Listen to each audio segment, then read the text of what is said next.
So Israel தேசத்தினுடைய வரலாறு பக்கங்கள். ஸோ எப்போவுமே நான் சொல்வேன், இஸ்ரேல் தான் டைம் கிளாக். ஸோ அதை நம்ம கவனிச்சாதான் நம்ம எந்த இடத்துல இருக்கிறோங்கிறது நமக்கு தெரியும். நம்ம எல்லாருக்குமே தெரியும் ஆண்டவரோட வருகை சமீபம். ஆனால் எப்போ வருவார் என்னங்கிறது நமக்கு தெரியாது. பட் ஆனால் சில அடையாளங்களை வேதாகமும் நம்மை கவனிக்க சொல்லுகிறது. இன்னைக்கு முக்கியமாக இந்த 21 நாட்கள் உபவாச நாட்களுடைய தலைப்பே கடைசி கால அடையாளங்களும் சபை எழுப்புதலும் தான். ஸோ இன்னைக்கு ரொம்ப முக்கியமான ஒரு டாப்பிக்கை நம்ம பார்க்க போகிறோம். இந்த பாடம் உங்களுக்கு புரிஞ்சுதுன்னா பைபிளில் இருக்கக்கூடிய நிறைய ஓமைகள் உங்களுக்கு ரொம்ப ஈஸியாக புரியும். நிறையா ட்ரெடிஷன்ஸ், அது ஏன் அந்த பழக்கம் இருந்துச்சு யூதர்களுக்குள்ள, அது மூலமாக சபைக்கு என்ன செய்தி, அதெல்லாமே நீங்கள் என்ன செய்யலாம், கொஞ்சம் ஈஸியாக நீங்கள் புரிஞ்சுக்கலாம். ஸோ இது ஒரு ஸ்டடி தான். ஸோ அதனால நீங்கள் நோட்ஸ் எடுக்கிறவங்க எடுக்கலாம், நீங்கள் குறித்து வைக்கிறவங்க குறித்து வச்சுக்கலாம். ஸோ இது உங்களுக்கு ஹெல்ப்ஃபுல்லாக இருக்கும். முதல்ல ஒரு சில நியூஸை நம்ம பார்த்துருவோம். இன்னைக்கு கரண்ட்டாக வேர்ல்டு எப்படி இருக்குது அப்படின்னு சொல்லிட்டு பல இடங்களில் நம்முடைய நாடுகளையும் உள்பட நேற்றுலேருந்தே ஒரு பேச்சு ஆரம்பிச்சிருச்சு. அது என்னது? லாக்டவுன். ஸோ லாக்டவுன் வரப்போதான். சரி, ஒன்று ஞாபகம் வச்சுக்கணும், இஸ்ரேல் ஒரு யுத்தத்தில் சம்பந்தப்பட்டிருந்தா அந்த யுத்தம் யாருக்குரியது? அது கர்த்தருக்குரியது. ஸோ கர்த்தர் அந்த யுத்தத்தை அவர் நடத்துகிறார். ஏற்ற சமயத்தில் அந்த யுத்தம் ஒரு முடிவுக்கு கட்டாயம் வரும். இஸ்ரேல் இன்னும் பவர்ஃபுல் நேஷனாக தான் மிடில் ஈஸ்டில் எழும்புமே தவிர இஸ்ரேல் நாட்டை யாரும் கைப்பற்ற முடியாது. ஏன்னா ஆண்டவர் சொல்லிட்டாங்க, கடைசி நாட்களில் சிதறி இருக்கிற எல்லா யூத ஜனங்களும் நாடு திரும்புவாங்க, அந்த நாடு மறுபடியுமா செழிப்படையுங்கிறது. ஸோ அந்த நாடு நம்ம கண்களுக்கு முன்பாக செழிப்படைஞ்சிருக்கு. இன்னைக்கு நடக்கிறதெல்லாம் வார், யுத்தம்னா என்ன இருக்கும்? ரெண்டு பக்கமும் சேதங்கள் இருக்க தான் செய்யும். ரெண்டு சைடும் ஆயுதங்களை பயன்படுத்த தான் செய்வாங்க. கரெக்டா இல்லையா? அப்போ ரெண்டு சைடுமே சோல்ஜர்ஸ் உடைய மரணங்கள் இருக்கும். அப்போ இப்போ ஒரு சில பாயிண்ட்ஸை நம்ம பார்த்துட்டு இன்னைக்கு கர்த்தருடைய வருகை குறித்து இன்னும் ஒரு டிஃப்ரெண்ட்டான ஒரு சத்தியத்தை நம்ம கற்றுக்கொள்ள போகிறோம். ஸோ ப்ரெசன்டேஷனுக்கு நேராக போகலாம். ஒரு சில பகுதிகள் பார்த்தீங்கன்னா இப்போ நமக்கு புரியும். ஸோ அதே போல தான் இஸ்ரவேல் தேசத்தை குறித்த தீர்க்க தரிசனங்கள் எப்படி அதிவேகமாய் நிறைவேற்றி வருகிறது அப்படிங்கிறது நம்ம கவனிக்கணும். ஸோ இந்த யுத்தத்துக்கு ஒரு பெயர் என்ன? லயன்ஸ் ரோர் அப்படின்னு சொல்லிட்டு இஸ்ரேல் நாடு பேர் வச்சிருக்கிறாங்க. இந்த நாடு உருவான நாள்ல இருந்தே அவங்க யுத்தத்தை தான் சந்திக்கிறாங்க. மே 14 அவங்களுக்கு ஒரு நாடு கிடைச்சதுன்னா மே 15 யுத்தம் ஸ்டார்ட் ஆயிருச்சு. எல்லா அரேப் தேசங்களும் அவங்களுக்கு எதிராக வந்துட்டாங்க. அன்னையிலிருந்து 2026 இன்னைக்கு என்ன மார்ச் 25 இது வரைக்குமே அவங்களுக்கு ஒரு சமாதானம் இல்லை. அது இன்னைக்கு ஒரு வல்லரசா இருக்கக்கூடிய ஒரு சுப்ரீம் நாடோட போட்டி போட்டாலும் அவங்க கிட்ட இன்னைக்கு என்ன இல்லை? சமாதானம் கிடையாது. ஆனா எல்லா பிரச்சனையும் சமாளிச்சுட்டே தான் வர்றாங்க. எல்லா யுத்தத்திலையும் கடைசியா யார் வின்னிங் அப்படின்னு சொன்னா யார் ஜெயிச்சுட்டு வரா? இஸ்ரேல் தான் ஜெயிச்சுட்டு வருது. அதுல எந்த விதமான சந்தேகங்களும் கிடையாது. இஸ்ரேல் அப்ப இந்த யுத்தத்துக்கு என்ன ரிசல்ட்டா இருக்கும்? இஸ்ரேல் தோத்து போயிருச்சு அப்படின்னு சொன்னா இஸ்ரேல்னு ஒரு நாடு இருக்காதுங்க. அதுக்கு பேர் தான் தோத்து போச்சு. ஏன்னா ஈரானா இருக்கட்டும், மற்ற சில நாடுகளா இருக்கட்டும், எதிர்பார்க்கறது அப்படி ஒரு நாடு இருக்கக்கூடாது, அப்படி ஒரு மக்கள் இருக்கக்கூடாது. ஆனா கர்த்தருடைய வருகை எங்க தான் இருக்க போகுது? இஸ்ரேல் நாட்டில் ஒலிவ மலையினுடைய பாதத்துல, அந்த மலையின் உச்சியில தான் அவருடைய பாதங்கள் இறங்க போகுது. ஸோ அப்போ ஒரு நாடுன்னு ஒன்று இருக்கணுமா இல்லையா? மக்கள் சேர்ந்திருக்கணுமா இல்லையா? அப்போ அதெல்லாம் நடக்கத்தான் போகுது. அதனால இந்த யுத்தங்கள் தீவிரம் அடையுமா, நாளைக்கே முடியுமா, இல்லை இப்போ கொண்டு வரக்கூடிய இந்த 15 பாயிண்ட் உள்ள தீர்மானங்கள் நிறைவேறுமாலாம் நமக்கு தெரியாது. ஆனால் எனக்கு ஒன்று தான் தெரியும், இஸ்ரேல் ஜெயிக்கும்.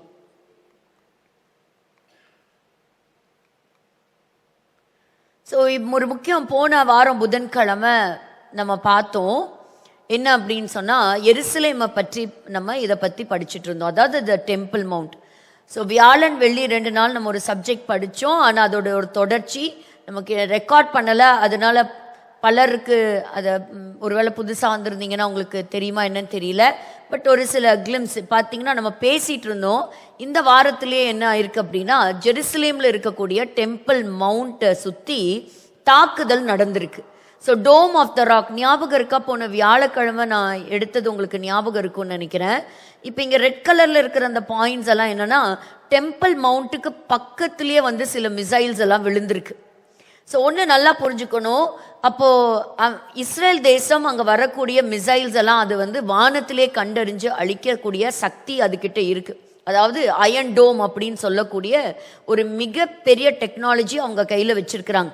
எந்த நாட்டிலையும் கிடையாது. அந்த நாடு முழுக்க இப்போ இது ஒரு கண்ட்ரினா இந்த கண்ட்ரி மேலே ஃபுல்லாக என்னதான் இருக்குது, ஒரு பாதுகாப்பு வளையம் இருக்குது. எப்படி ஆண்டவர் சொல்றாருல, பறந்து காக்கும் பட்சியை போல கர்த்தர் அந்த தேசத்தை பாதுகாக்கிறாருன்னு சொல்றது போல, இன்னைக்கு அந்த வார்த்தையை டிரான்ஸ்லேட் பண்ணா இந்த அயன் டோம்னு சொல்லலாம்.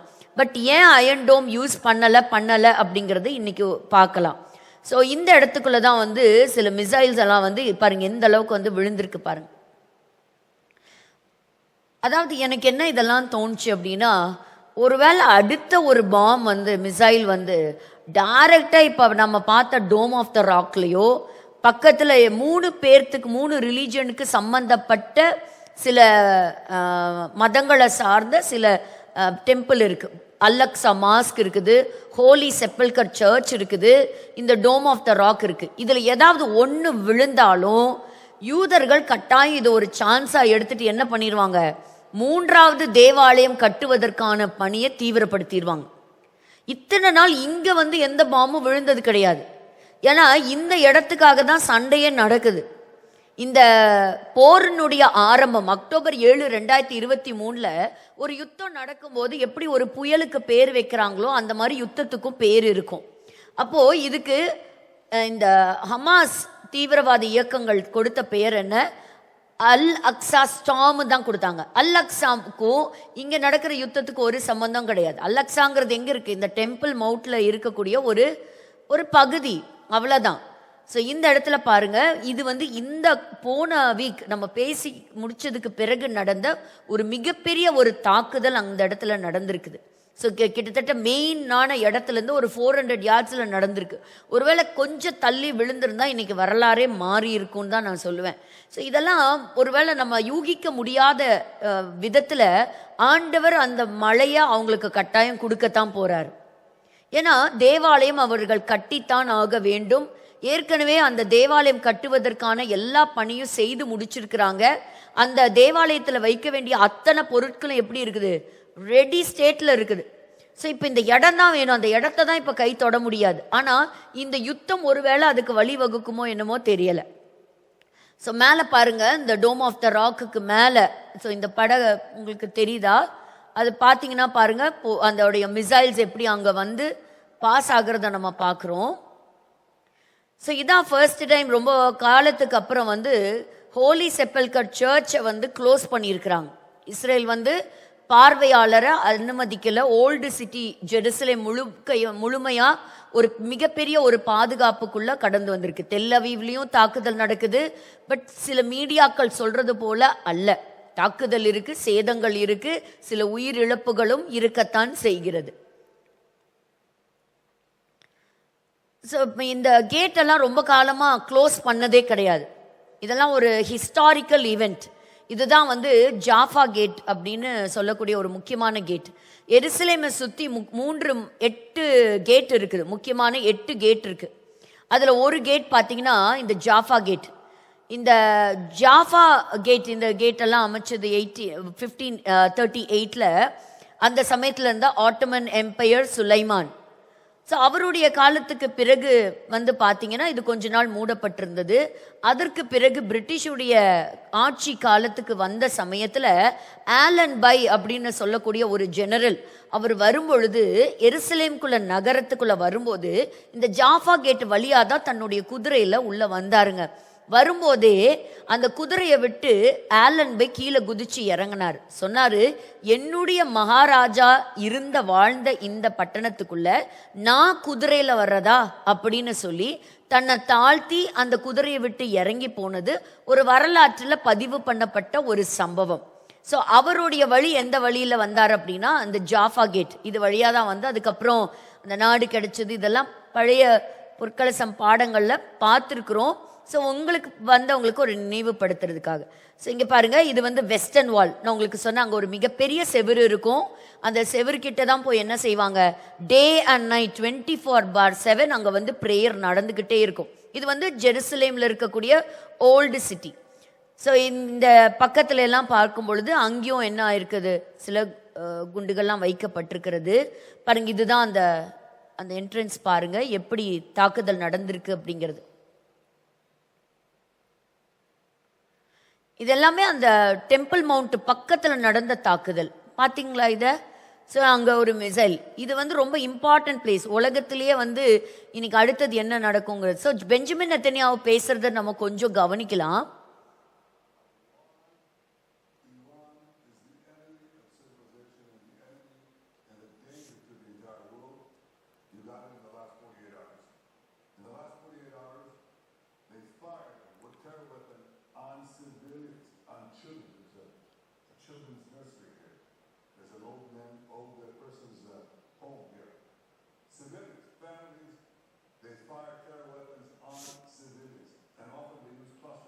Which are forbidden by international law. The second thing that they did is that they fired on Jerusalem right next to the holy places. They sent ballistic missiles that could have destroyed the Church of the Holy Sepulchre, the Al-Aqsa Mosque, and the Western Wall. The three holiest sites to the three monotheistic religions, they don't care. They're firing on everyone. The third thing they did is they fired in intercontinental ballistic missiles 4,000 kilometers right into Diego Garcia, the American-British base. They can reach now with these ballistic missiles everywhere in Europe, almost everywhere in Europe. I've been warning that for years. The fourth thing that they did is that they shut down the important maritime strait of Hormuz, trying to blackmail the world with oil terror blackmail. Four things that they're doing in 48 hours.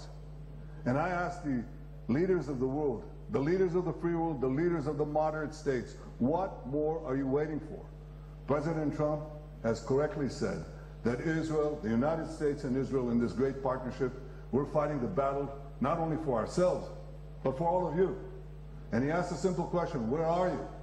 And it's time to heed President Trump's call, his leadership and his vision, not merely for our sake, but for your sake. So அவர் இங்க சொல்ற ஒரு கருத்து என்னன்னா, Iran எல்லா மக்களுக்கும் எல்லா தேசத்துக்குமே அவன் ஒரு பயங்கரமான ஒரு dangerous person, dangerous country.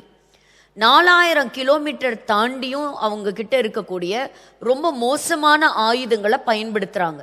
Cluster palms அப்படின்னா ஒரு ஏவுகணை அனுப்பும்போது அது வானத்திலேயே சிதறி ஒரு குண்டுங்கிறது அது 50-60 குண்டா சிதறி போகுது.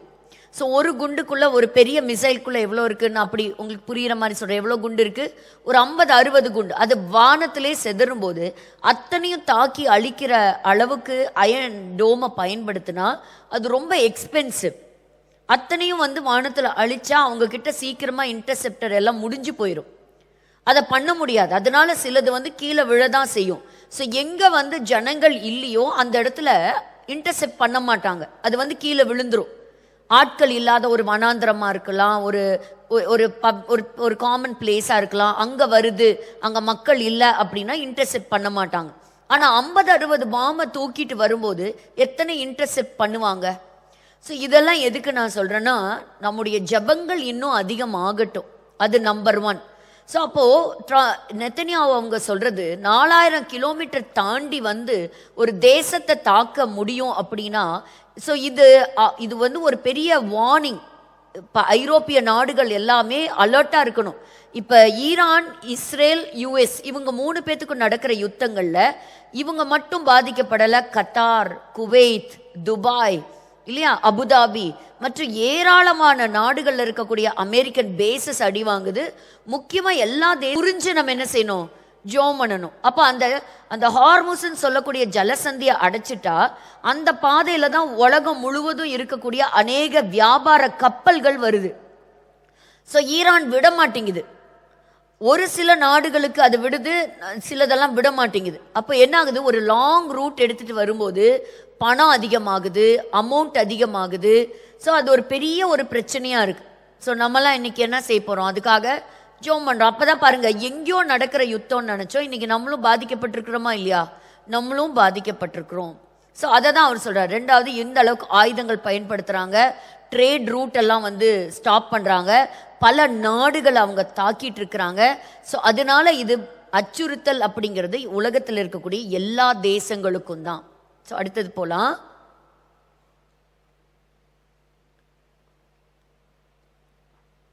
ஸோ பாருங்க, கிளஸ்டர் பாம் நான் சொல்றேன் பாருங்க. ஒரு பாம் வெடிச்சு அதை சுத்தி எத்தனை புள்ளி புள்ளியா தெரியுதா, ஸ்டார் மாதிரி. பின்னாடி கொடுக்க முடியும் வருமா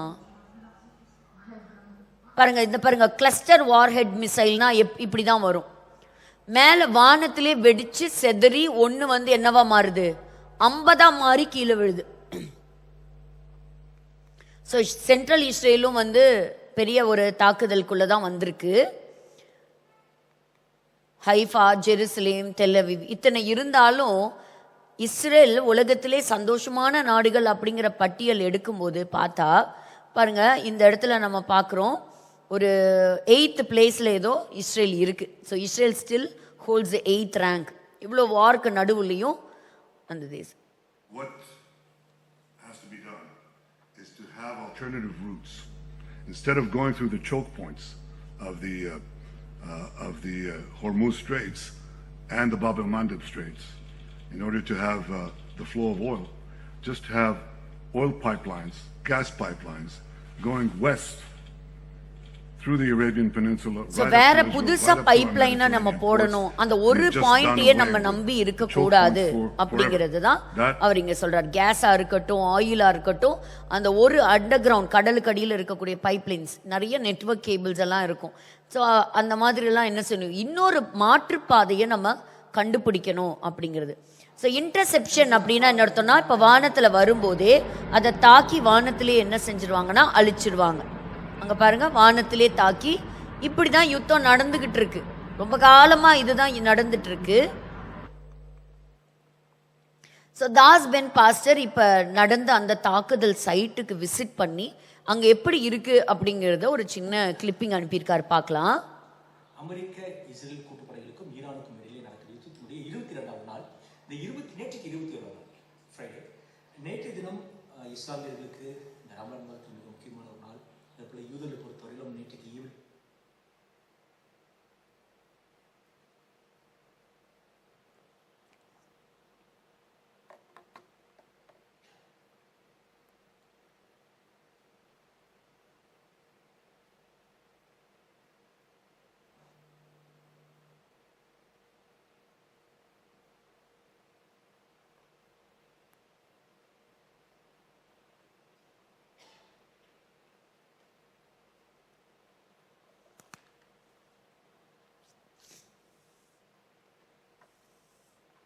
சரி, அது ரெடி ஆகுறதுக்குள்ள நம்ம ஒரு சில வசனங்களை நம்ம தியானிக்கலாம். முக்கியமா இன்னைக்கு நம்ம பார்க்க போற முக்கியமான ஒரு தலைப்பு என்ன அப்படின்னு சொன்னா, வாசிக்கலாம். மத்தேயு 24:36 வசனத்தை வாசிக்கலாம். மத்தேயு 24:36, மார்க் 13:32. அந்த நாளையும் அந்த நாளிகையையும் என் பிதா ஒருவர் தவிர மற்றொருவனும் அறியான், பரலோகத்தில் உள்ள தூதர்களும் அறியார்கள். பரலோகத்தில் இருக்கக்கூடிய தூதர்களும் அறியார்கள். இந்த கர்த்தருடைய வருகை குறித்து நம்ம தியானிக்கிற நாம ஆண்டவருடைய வருகைக்கான சில காரியங்களை நம்ம கற்றுக்கொள்ள போறோம். ஸோ இந்த 36வது வசனம் சொல்லுகிறது பாருங்க, உங்க டே எப்ப இருக்கும், நீங்க எப்ப ரிட்டர்ன் வருவீங்க, இந்த கடைசி காலம் முடிவு காலங்கிறது எப்போ அப்படின்னு கேட்கும்போது பாருங்க, அந்த நாளையும் அந்த நாளிகையும், neither the day nor the hour, அது வந்து யாருக்குமே தெரியாது, என் பிதா ஒருவர் தவிர மற்றொருவனும் அறியான். பாருங்க, பரலோகத்தில் உள்ள தூதர்களும் அறியார்கள். ஸோ அந்த டே யாருக்குமே தெரியாது. ஏன் இயேசு இப்படி ஒரு பதில் சொன்னாரு, இதுக்கு பின்னாடி என்ன சரித்திரம் இருக்கு, அந்த சரித்திரத்தை தான் நம்ம இன்னைக்கு பார்க்க போறோம்.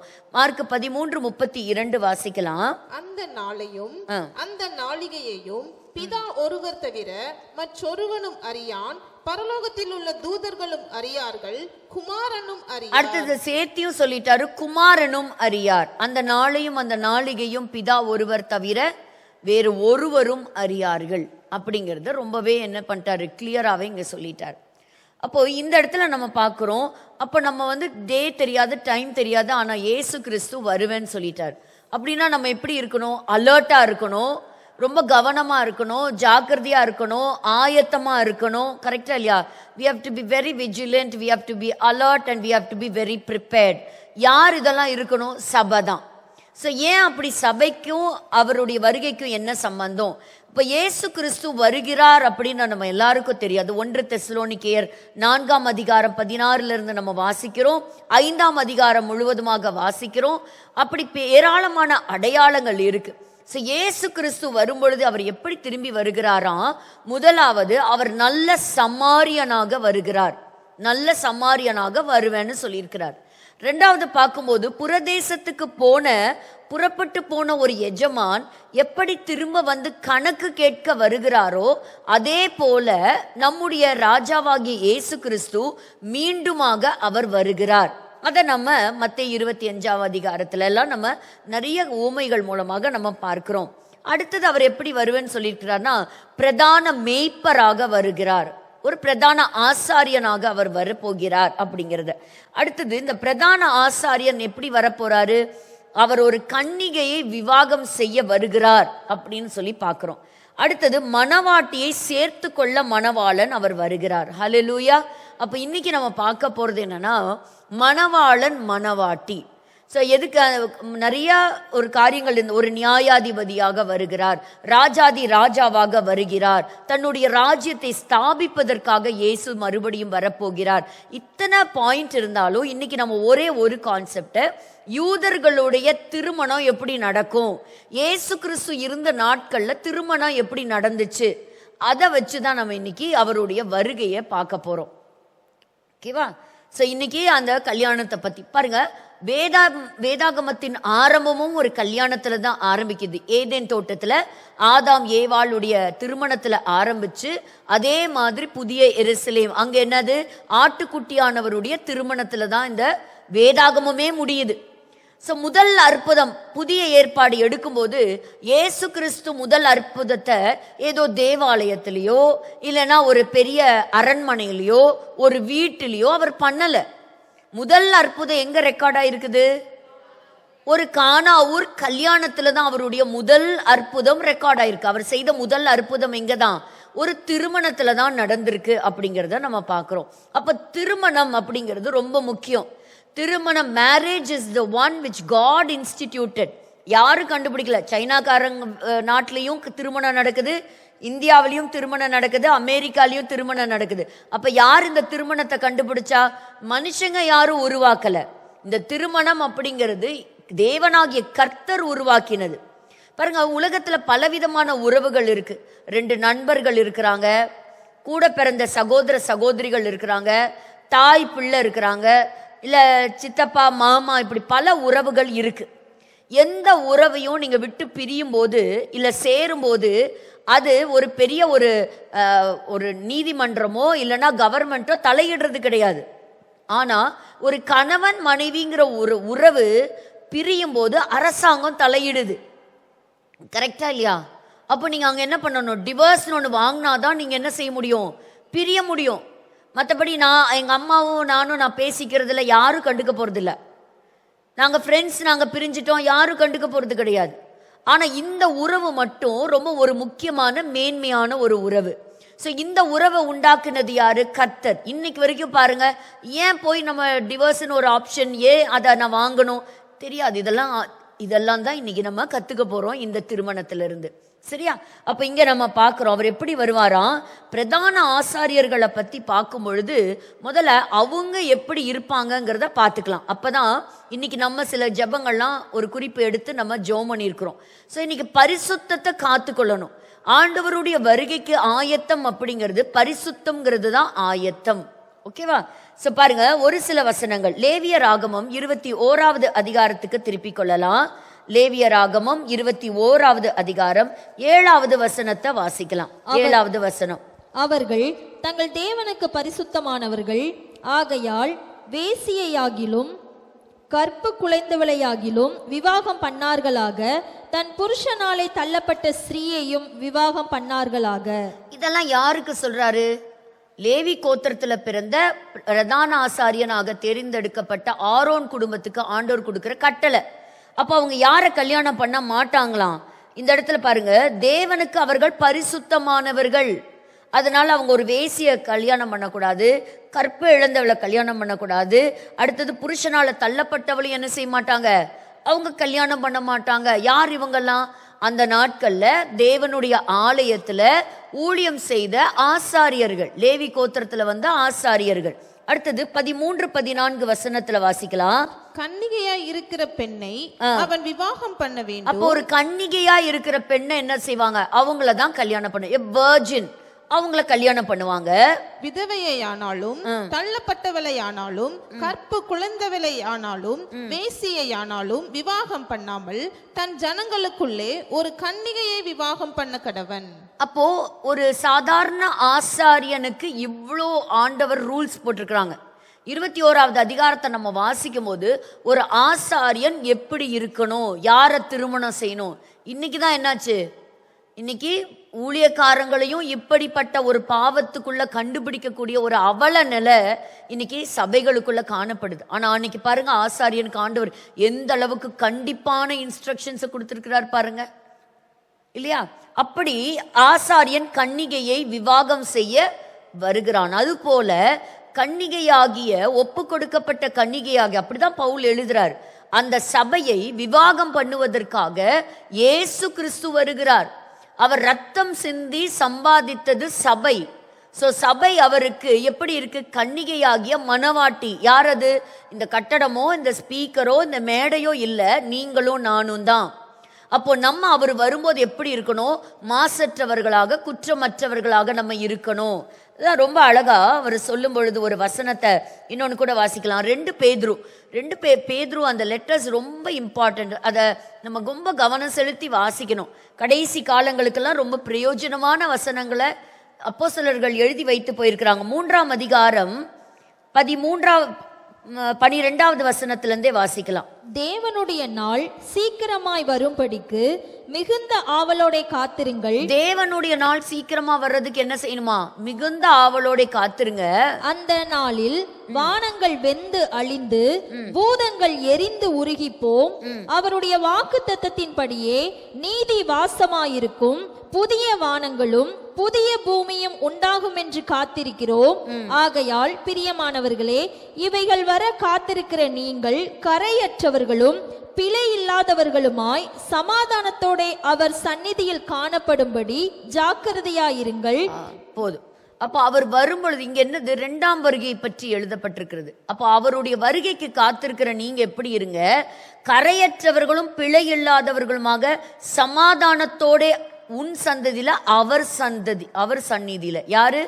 இயேசு கிறிஸ்து. பிஃபோர் ஹிம், அவர் முன்னாடி எப்படி இருக்கணுமா? இந்த ஆயத்தத்தோட நம்ம காத்திருக்கணும். இந்த வசனங்கள்லாம் நம்ம படிச்சுட்டு தான் நம்ம என்ன செய்ய போறோம்? அப்போ இந்த வெட்டிங் எப்படி நடக்குது அப்படிங்கிறதுக்குள்ள நம்ம போக போறோம். ஒருவேளை வீடியோ பிளே ஆகலனாலும் நீங்க டைரக்டா அந்த பிபிடி கொடுங்க. பாருங்க, 1 தெசலோனிக்கேயர் 4ஆம் அதிகாரம் 15வது வசனத்துல இருந்து வாசிக்கலாம். 1 தெசலோனிக்கேயர் 4ஆம் அதிகாரம். டைரக்டா அந்த ஜூயிஷ் வெட்டிங் கூட ஸ்லைடு கொடுங்க. 1 தெசலோனிக்கேயர் 4ஆம் அதிகாரம் 15வது வசனம். கர்த்தருடைய வார்த்தையை முன்னிட்டு நாங்கள் உங்களுக்கு சொல்லுகிறதாவது, கர்த்தருடைய வருகை மட்டும் உயிரோடு இருக்கும் நாம் நித்திரை அடைந்தவர்களுக்கு முந்திக் கொள்வதில்லை. ஏனெனில் கர்த்தர் தாமே ஆரவாரத்தோடும். இந்த வார்த்தையெல்லாம் அண்டர்லைன் பண்ணிக்கோங்க. இதெல்லாம் தான் இந்த திருமணத்துல நம்ம பார்க்க போறோம்.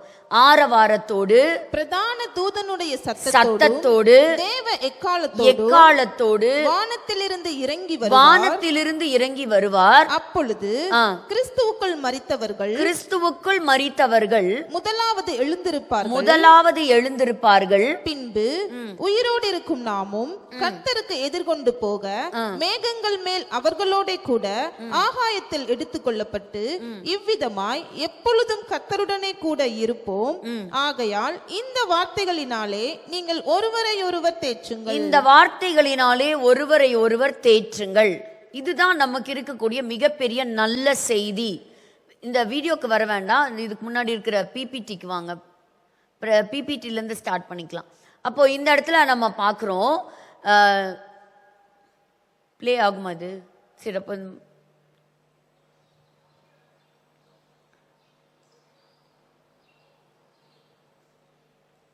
பாருங்க இந்த மிசைல் அட்டாக் எப்படி இருக்குன்னுங்கிறது. இது எல்லாத்தையுமே நான் என்னுடைய கண்ணோட்டத்தில் பார்ப்பேன் அப்படின்னு சொன்னால், God is doing something, he is at work. Israel தேசத்தோடு அவருக்கு காரியம் நடந்து கொண்டிருக்கு அப்படிங்கிறது தான் நான் பார்ப்பேன். ஏன்னா இவ்வளோ நாள் வந்து எருசலேம் கிட்ட நெருங்கி கூட வராத இவங்க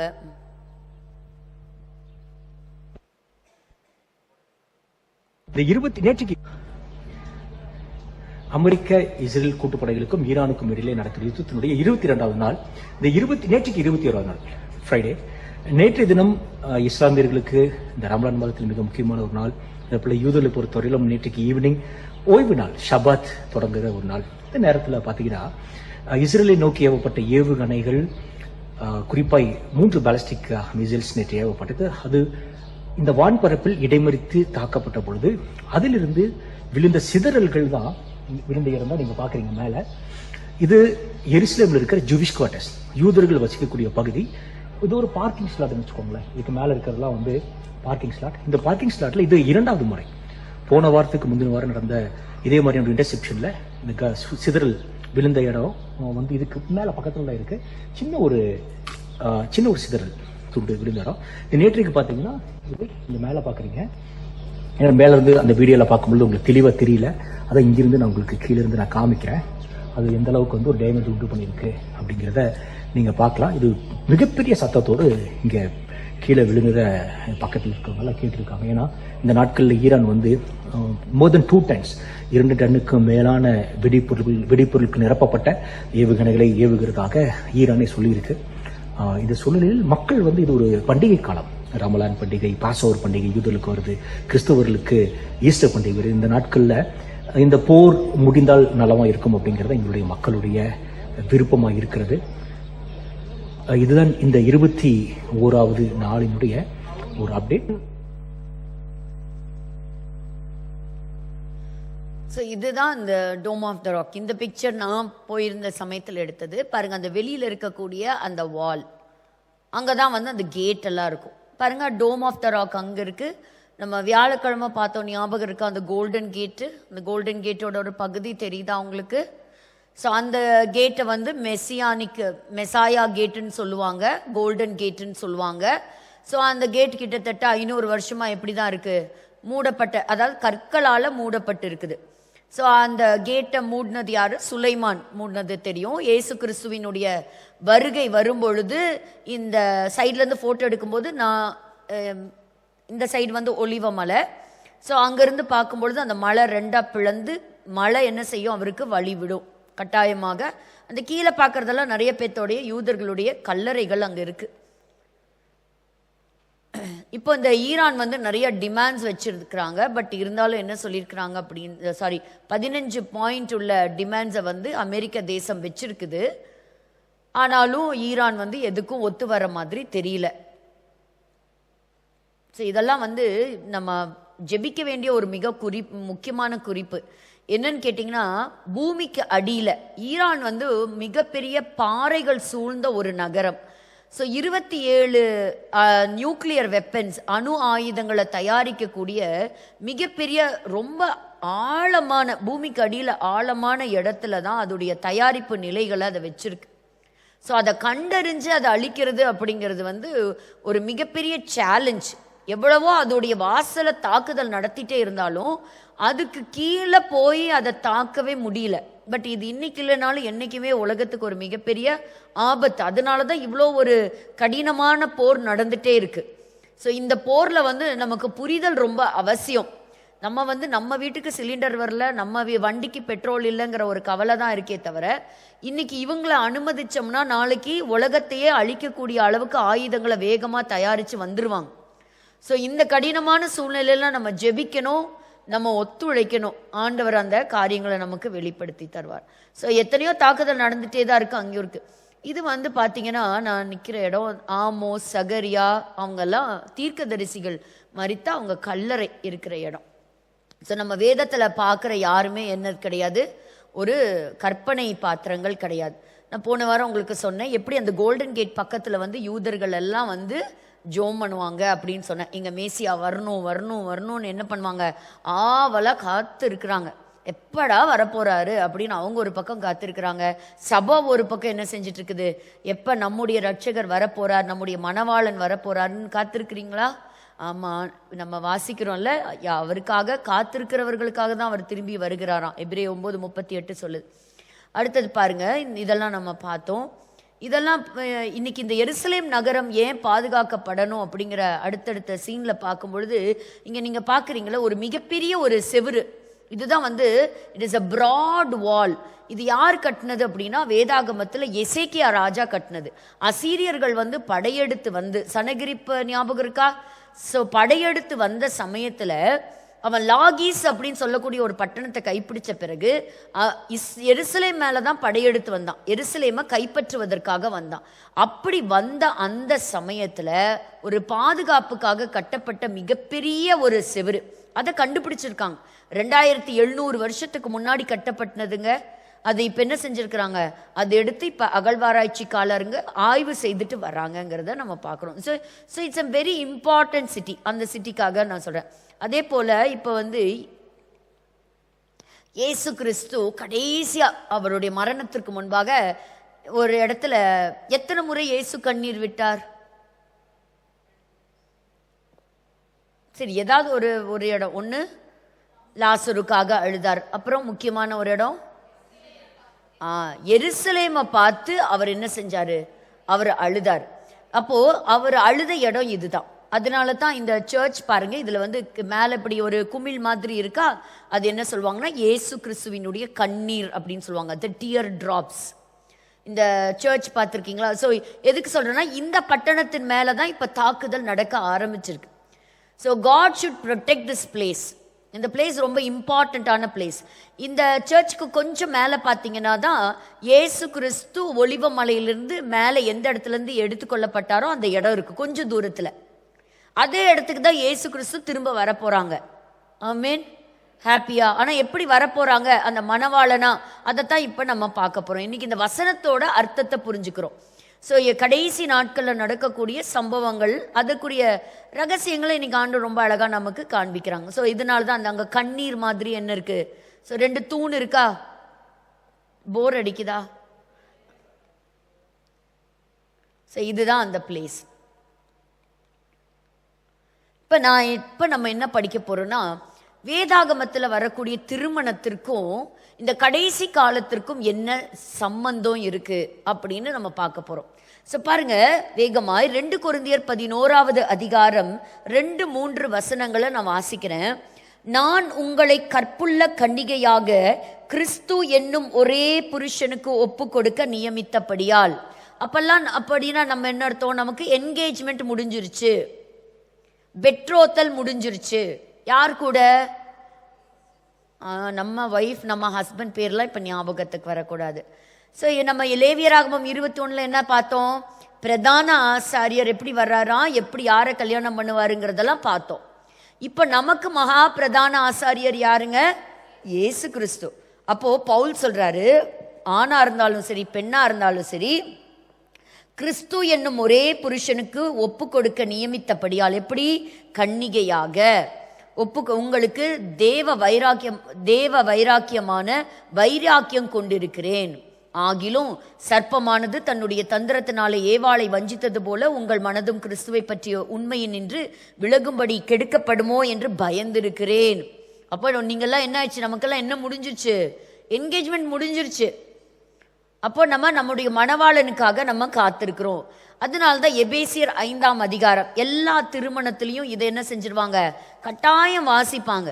அப்போ ஒரு கணவன் எப்படி இருக்கணும், மனைவி எப்படி இருக்கணும், அப்படி ஏராளமான வசனங்கள் 25 27 வசனங்கள் நம்ம பார்க்கும்போது பாருங்க, புருஷர்களே உங்கள் மனைவியில் அன்பு கூறுங்க, கிறிஸ்து என்ன செய்யறாராம், சபையில் அன்பு கூர்ந்து தாம் அதை திருவசனத்தை கொண்டு தண்ணீர் முழுக்கினால் சுத்திகரித்து பரிசுத்தமாக்குகிறதற்கும் கரைத்திரை முதலானவைகள் ஒன்றுமில்லாமல் பரிசுத்தமும் பிழையற்றதுமான மகிமையுள்ள சபையாக அதை தமக்கு முன் நிறுத்திக் கொள்வதற்கு தம்மை தாமே அதற்காக ஒப்பு கொடுத்தார்.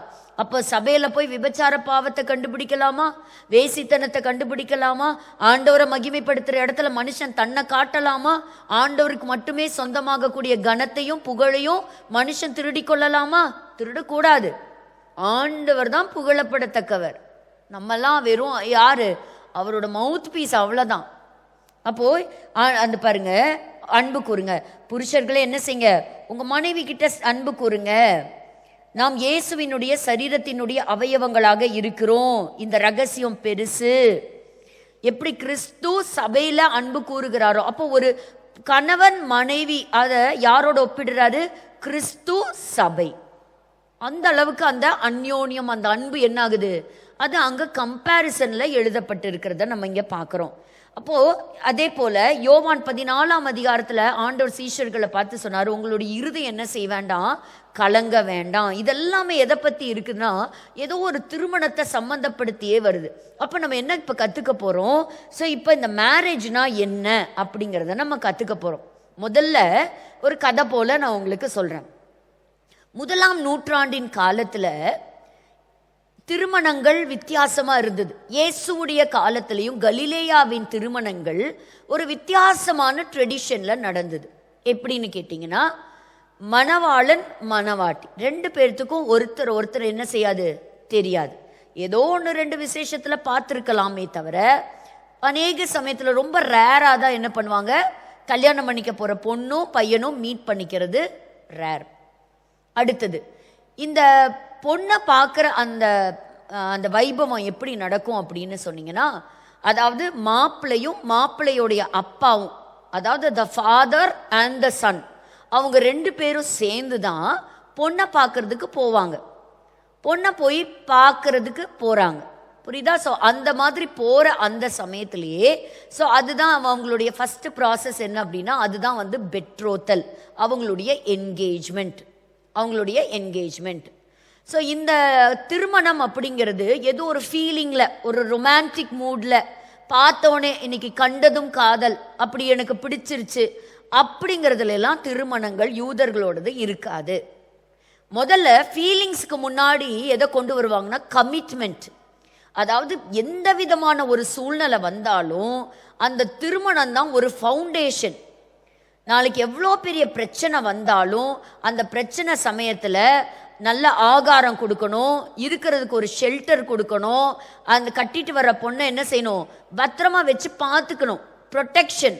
ஸோ ஒரு ஷெல்டர் கொடுக்கணும், அவங்களுக்கு தேவையான ஃபுட்டு கொடுக்கணும், அவங்கள நல்லா பார்த்துக்கணும். அவங்களுக்கு எந்த ஒரு சூழ்நிலை வந்தால், இப்படி ஒரு யுத்தம் வரலாம், பல என்ன பிரச்சனைகள் வந்தாலும், ஸோ அந்த கமிட்மெண்ட் இருக்கா? ஸோ பையனை பற்றி விசாரிக்கிறது, அந்த பையனுக்கு வந்து நல்ல பேக்ரவுண்ட் இருக்கா, இது எல்லாமே என்ன செய்வாங்க, அதெல்லாமே நல்லா விசாரிப்பாங்க. அதெல்லாம் விசாரிச்சு, இந்த கல்யாணங்கிறது வெறும் 2 தனிப்பட்ட நபருக்கு மட்டுமல்ல, 2 விதமான வரலாறு கொண்ட 2 விதமான குடும்பங்கள் இணைகின்ற ஒரு வைபவம் தான் திருமணம். ஸோ 2 விதமான குடும்பங்கள் என்ன செய்யுது, அந்த இடத்துல வந்து ஒன்னா இணைந்து வருது அப்படிங்கிறத நம்ம பார்க்குறோம். ஸோ இந்த திருமணத்தை வந்து இனிஷியேட் பண்றது யார் அப்படின்னா, இந்த பிரைட் குரூம். அவங்க தான் என்ன செய்வாங்கன்னா போவாங்க. அப்படி போகும்போது என்ன செய்யணும்னா, அந்த பொண்ணுக்கு ஒரு ப்ரைஸ் பே பண்ணணும். இன்னைக்கு என்ன செய்கிறோம், கல்யாணம் பண்ணிட்டு வரும்போது பொண்ணு என்ன கொண்டு வருவா, எவ்வளோ நகை போட்டுட்டு வருவா, மாப்பிள்ளைக்கு என்ன செய்வா, அதெல்லாம் அந்த காலத்தில் கிடையாது. பொண்ணை பார்க்க போகிறவங்க தான் என்ன செய்வாங்கன்னா, ஒரு தொகை, ஒரு ப்ரைஸ் பே பண்ணி தான் என்ன செய்வாங்க, அந்த திருமணத்தினுடைய என்கேஜ்மெண்ட்டே நடக்கும். ஸோ உதாரணமாக நம்ம யாக்கோபுக்கு போகிறோம். யாக்கோபு கிட்ட பாருங்க, இந்த ஒவ்வொரு பாயிண்ட்லேயும் அவருடைய வருகையும் அடங்கி இருக்குது, ரகசிய வருகையும் அடங்கி இருக்குது. அது சரியா? அப்போ பார்க்குறோம். ஆதியாகமம் 29ஆம் அதிகாரம் 20வது வசனத்தில் நம்ம வாசிக்கும் போது, 29ஆம் அதிகாரம், அந்தபடியே யாக்கோபு ராகேலுக்காக 7 வருஷம் வேலை செய்தான். அப்ப என்ன செஞ்சான், 7 வருஷம் என்ன செஞ்சான், வேலை செய்தான். மீதி 2 வசனம் இருக்கு, நான் வருகைக்கு வரும்போது அந்த இடத்துக்குள்ள நான் வரேன். இப்ப தாவீது சவுலினுடைய குமாரத்திய திருமணம் செய்யும் பொழுது அப்போ சொல்ற ராஜாவுடைய பொண்ணை கல்யாணம் பண்ற அளவுக்கு எங்கிட்ட வசதி கிடையாது, நான் வந்து ஒரு ரொம்ப புவர் மேன் அப்படின்னு சொல்லும்போது அவன் வந்து கல்யாணம் பண்ணிக்கிறதுக்கு அவன் என்ன செய்யணும்? ஞாபகம் இருக்கா யாருக்காவது? என்ன கொடுத்தா அவன் கல்யாணம் பண்ணிக்கிறதுக்கு? பெலிஸ்தியர்களுடைய 100 மனுஷர்களுடைய நுனித்தோல். அது எங்க வாசிக்கிறோம்? 1 சாமுவேல் 18ஆம் அதிகாரம் 25ஆம் வசனம் 27வது வசனம். அப்பொழுது சவுல் ராஜா பரிசத்தை விரும்பாமல் பெலிஸ்தியரின் 100 நுனித்தோள்களினால் ராஜாவின் சத்துருக்களிடத்தில் பழிவாங்க விருப்பமாயிருக்கிறார் என்று தாவீதுக்கு சொல்லுங்கள் என்றான். தாவீதை பெலிஸ்தியரின் கையினால் விழப்பண்ணுவதே சவுலுடைய எண்ணமாயிருந்தது. 100 கேட்டான், ஆனா தாவீது எவ்வளவு கொண்டு வந்து கொடுத்தாரு? 200 கொண்டு வந்து கொடுத்தாரு. இப்போ ஈசாக்குக்கு பெண் பார்க்கும்படியாக ஆபிரகாம் யார் அனுப்புறாரு? எலியேசரை அனுப்புறாரு. அப்ப எலியேசர் போகும்போது வெறும் கையா போனாரா? இல்ல, அங்க பொண்ணு பார்த்து அங்க ஒரு பேசி முடிச்சாச்சு. முடிச்ச உடனே என்ன செஞ்சாரு? வாசிக்கலாம். ஆதியாகமம் 24ஆம் அதிகாரம் 10வது வசனம். 10வது வசனம். பின்பு அந்த ஊழியக்காரன் தன் எஜமானுடைய ஒட்டகங்களில் 10 ஒட்டகங்களை தன்னுடனே கொண்டு போனான். தன் எஜமானுடைய சகலவித உச்சிதமான பொருட்களும் அவன் கையில் இருந்தன. அவன் எழுந்து புறப்பட்டு போய் மெசபொத்தாமியாவிலே நாகோருடைய ஊரில் சேர்ந்து 22வது வசனம்.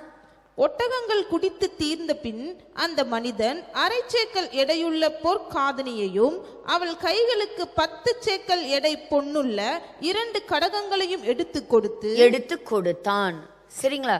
இப்ப எதுக்கு இந்த பொருள்லாம் கொடுப்பாங்கன்னா, எடுத்தோடனே அந்த பொண்ணுக்கு கிடையாது, அந்த பொண்ணோட ஃபேமிலிக்கு கொடுப்பாங்க. ஒருவேளை நாளைக்கு புருஷன் இறந்துட்டாலோ கைவிடப்பட்டு போயிட்டாலோ இந்த புருஷன் கொடுக்கக்கூடிய அந்த தொகை இல்ல அவன் கொடுக்கறத வச்சு என்ன செய்யணும்? அதை அந்த ஃபேமிலிக்கு அவளுடைய வாழ்க்கையை அவன் நடத்திக்கணும். இன்னைக்கு என்ன பண்றாங்க? ஒரு மெயின்டெனன்ஸ் கேஸ் ஃபைல் பண்றாங்க, இல்லைன்னா வந்து அதுக்கேற்ற மாதிரி கேஸ் எல்லாம் நடக்கும். ஸோ அன்னைக்கு இதுதான் ஃபர்ஸ்ட் ப்ராசஸ். இந்த ப்ராசஸ்க்கு பேரு கேத்துபான்னு பேரு. கேட்டுபா இது வந்து ஒரு மேரேஜ் கான்ட்ராக்ட் ஒன்று போடுவாங்க. இது பாருங்க, இங்க ஒன்று பாக்குறீங்களா? இதெல்லாம் எப்ப நடக்குது? திருமணத்துல நடக்கல. எங்க நடக்குதுங்க? பெட்ரோத்தல் என்கேஜ்மெண்ட்லயே நடந்துருது. ஸோ இந்த டாக்குமெண்ட்டுக்கு பேர் தான் என்னது? கேத்துபா. இது வந்து ஒரு லீகல் டாக்குமெண்ட். அதாவது இந்த பெண்ணை இந்த மணப்பையன் அவன் நல்லா பார்த்துக்குவான், அவன் ப்ரொடெக்ட் பண்ணுவான் அப்படின்னு சொல்லி அதோடைய உறுதிமொழி பத்திரம். இதுல அந்த பெண்ணை திருமணம் செய்வதற்கு அவன் என்ன தொகை கொடுக்கறான்? தொகை அப்படிங்கும் போது மிருகங்களை கொடுக்கலாம். இந்த இடத்துல நம்ம பார்க்கும்பொழுது அங்க போய் வேலை செஞ்சு பணம் சம்பாதிச்சு கொடுக்கறான். இல்ல மாமனார் வீட்டுல 7 வருஷம் அவன் இருக்கிறான், இல்லைன்னா மாமனார் சொல்றதை கேட்டு ஒரு காரியத்தை அவன் செய்யறான். அதே போல சில பொருட்கள் இங்க எப்படி எலியேசர் கொடுக்கிறார். சோ அது என்ன சொல்றாங்க? ஒரு மணப்பெண்ணை நீ வாங்கணும், அவளுக்காக நீ ஒரு தொகையை பே பண்ணணும். இதுதான் ஃபர்ஸ்ட் ப்ராசஸ். அடுத்தது என்ன செய்வாங்கன்னா, அந்த பெட்ரோத்தல் டைம்ல மணப்பெண்ணும் மணப்பையனும், the bride and the groom, ஒரு வைன் குடிப்பாங்க, திராட்சை ரசம் குடிப்பாங்க. அதுக்கப்புறம் குடிக்க மாட்டாங்க. திரும்ப எப்ப திருமணம் நடக்குதோ அப்பதான் என்ன செய்வாங்க? அடுத்த வைன் குடிப்பாங்க. இப்படி நான் சொல்லும் போது உங்களுக்கு ஏதாவது வசனம் ஞாபகம் வருதா? யாருக்காவது ஏதாவது ஞாபகம் வருதா? நவமான ரசத்தை. சரி, இது ஒரு பக்கம் இருக்கட்டும். இப்போ நம்ம சப்ஜெக்ட் மாறி போயிடுவோம். நான் சொல்ல நீங்க என்ன செய்யணும்னா, ஏசு கிறிஸ்துவோட கனெக்ட் பண்ணிட்டே வரணும். அடுத்தது நான் கேள்வி கேட்பேன், நீங்க தான் சொல்ல போறீங்க. சரியா? அப்போ என்ன பண்ணுவாங்க? ஃபர்ஸ்ட் அவங்களுக்கு ஒரு இதுக்கு தொகை கொடுக்கணும். தொகை கொடுத்து தான் என்ன செய்ய முடியும்? நீங்க திருமணம் பண்ணிக்கலாம். ரெண்டாவது ஒரு லீகல் கான்ட்ராக்ட், அதுக்கு பேர் தான் என்ன? கெத்துபா அப்படின்னு சொல்ல பேர். மேரேஜ் கான்ட்ராக்ட் அது முடியுது. அதுக்கப்புறம் என்ன செய்யறாங்க? 2 பேரும் அந்த ஒரு காமனா அந்த வைனை குடிப்பாங்க. அடுத்தது அவங்க மீட் பண்ற வரைக்கும் என்ன செய்ய மாட்டாங்க? குடிக்க மாட்டாங்க. அதுக்கப்புறம் 2 பேரும் பிரிஞ்சு போயிடுவாங்க. பிரிஞ்சு போனதுக்கு அப்புறம் மணப்பெண் என்ன செய்யணும்? மணவாளன் என்ன செய்யணும்? இந்த மணவாளன் என்ன செய்யணும்னா, இந்த கல்யாணம் பண்ணிட்டு போற அந்த பொண்ணை கூட்டிட்டு போய் வாழணும் இல்லையா? அப்ப அந்த பொண்ணுக்காக ஒரு அறைய ஆயத்தம் பண்ணணும். என்ன செய்யணும்? அவளுக்காக ஒரு வீட்டை கட்டி, அவளுக்காக ஒரு கூடாரம் போட்டு, அவ வந்தா தங்குறதுக்கு என்னெல்லாம் வசதி வாய்ப்புகள்லாம் வேணுமோ, அவ வந்தா சந்தோஷமா அவ கூட இருக்கணும் இல்லையா? அதனால அங்க போய் அவன் என்ன செய்வான்? வீடு கட்ட போயிடுவான். இந்த சைடு மணப்பெண் அவ என்ன செய்யணும்? அவ தனக்கு இந்த வஸ்திரத்தெல்லாம் ரெடி பண்ணிட்டு அவளுக்கு வேணுங்கிற திங்ஸ் எல்லாம் பேக் பண்ணிட்டு அவ வரும்போது அந்த கார்மெண்ட்ல அவ ரெடியா இருக்கணும். தன்னை என்ன செய்யணும்? பரிசுத்தமா காத்துக்கணும்.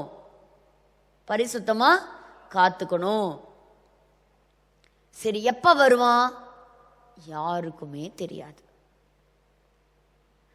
நம்மள மாதிரி இன்னைக்கு வாட்ஸ்அப் ஃபேஸ்புக்கா இருந்துச்சு, அதெல்லாம் ஒன்றும் கிடையாது. பார்க்கும்போதேவா நம்பர் வாங்கிப்பாங்க, அதுவும் கிடையாது. ஸோ பிரிஞ்சு போயிடுவாங்க. ஆனா அவன் வரும்போது அந்த பெண் ஆயத்தமா இருந்தா மட்டும்தான் அவன் கூட்டிட்டு போவான். அவன் எப்ப வரான்னு தெரியாது. ஒருவரும் கிரியை செய்யக்கூடாத ராக்காலம். அதாவது என்ன அர்த்தம்னா, இன்னைக்கு இந்த மாதிரி அலங்கார விளக்குகள்லாம் நிறைய இருக்கு. ஆனா எலக்ட்ரிசிட்டி எல்லாம் இப்பதான் கண்டுபிடிச்சாங்க. இதுக்கு முன்னாடி என்ன கிடையாது? எந்த லைட்டும் கிடையாது. ஸோ பகல்ல வேலை செய்வாங்க, ராத்திரியில என்ன செய்வாங்க? தூங்கிடுவாங்க.